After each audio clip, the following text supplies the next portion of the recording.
আসসালামু আলাইকুম। আজ আমরা যে কাজটা করব সেটা হলো অ্যামিজার দিয়ে কিছু প্র্যাকটিস করব। ওকে, অ্যামিজার দিয়ে কিছু প্র্যাকটিস করব এবং এখানে দেখব যে আমরা দেখো এখানে দুইটা কালার তুমি দেখতে পাচ্ছ, একটা হলো কালো আর একটা কি কমলা কালার বা orange colour.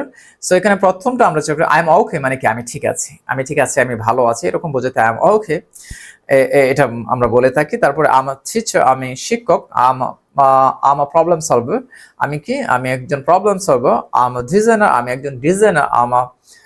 Maruf is an artist, Maruf হলো একজন আর্টিস্ট। তারপরে কি he is an actor, actor মানে কি অভিনেতা, তিনি একজন অভিনেতা। শি ইজ আ ডাক্তার, তিনি একজন ডাক্তার। ইটস আ বার্ড, এটা একটা পাখি। তো এরপরে তুমি দেখতে পাচ্ছ যে এগুলোর সাথে আমরা ভাট লাগিয়েছি, ভাট সংযুক্ত করেছি এবং এটাকে একটু লম্বা বা বড় সেন্টেন্সে রূপ দিয়েছি। তাহলে এটা কিভাবে আমরা করেছি? I'm okay but you are not. I am okay, আমি ঠিক আছি, আমি ভালো আছি, সুস্থ আছি, বা যাই হোক আছি, কিন্তু তুমি নাই, এটা বোঝাতে you but you are not. Your সাথে আমরা জানি আর ব্যবহার করা হয়, সো ইউ আর নট এখানে আমরা লিখেছি।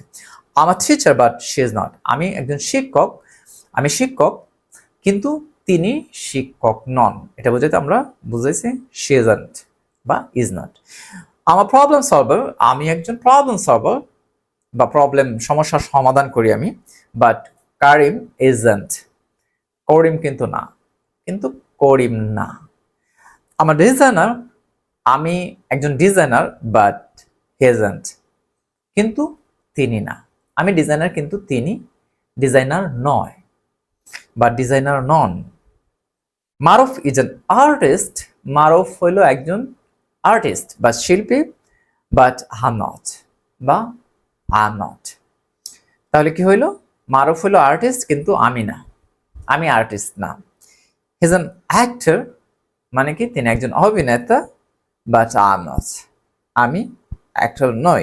শি ইজ আ ডক্টর, তিনি একজন ডাক্তার, বাট মাই সিস্টার ইজন্ট, কিন্তু আমার বোন ডক্টর বা ডাক্তার নয়। It's a bird but you are not, এটা একটা পাখি কিন্তু তুমি পাখি না। It's a bird but you are not. এভাবে কিন্তু খুব সহজে আমরা এই এক ধরনের ফ্রেজ তৈরি করে ফেললাম। তো এইভাবে তুমি কি করবা? 100, 200, 300, 500 সেন্টেন্স কিন্তু তুমি তৈরি করতে পারবা ইজিলি। ওকে, সো আশা করি তুমি বেশ কিছু সেন্টেন্স নিজে নিজে তৈরি করবা, কমপক্ষে 20 থেকে 50টা। হ্যাঁ, আর এগুলো তো চর্চা করবাই, তারপরে তুমি নিজের মতো করবে। ঠিক আছে? তো থ্যাংক ইউ ভেরি মাচ। এখানে কিন্তু তুমি দে দিয়েও প্র্যাকটিস করতে পারো। হি, শি, ইট দিয়ে আমরা দিয়েছি, আই দিয়েছি, মারুফ দিয়েছি। হ্যাঁ, কিন্তু এখানে তুমি দে দিয়ে করতে পারো, উই দিয়ে করতে পারো। হ্যাঁ, ঠিক আছে, থ্যাংক ইউ, আসসালামু আলাইকুম।